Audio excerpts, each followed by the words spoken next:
Yes guys, tignan natin itong food processor ng walang power. Homemaker 220 volts.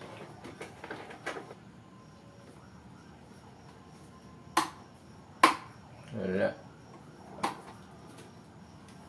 Butak natin. Wala siya. Check upin natin ito.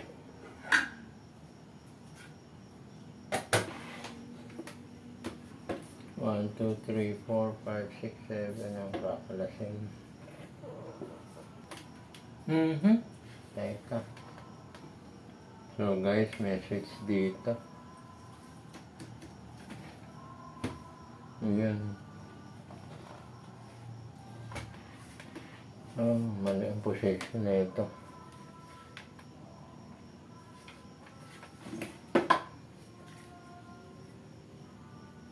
Ayun, yung trigger niya. Ito.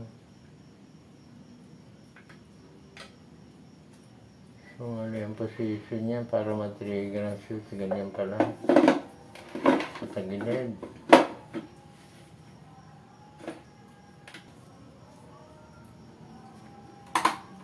Wala pa rin.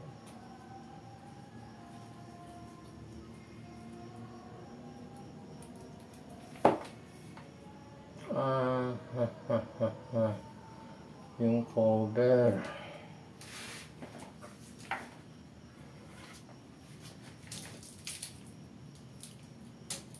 Ito. Yung cover niya. Itong 6 times dito. So, balik.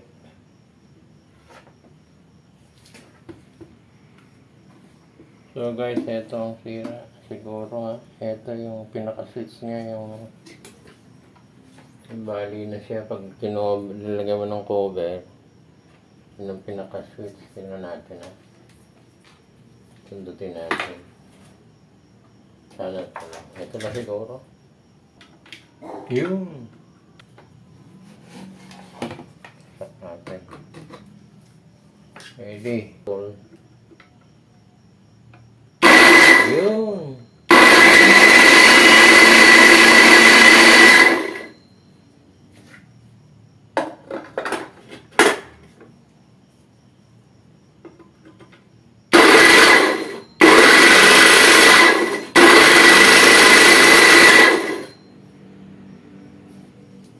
So guys, yun lang.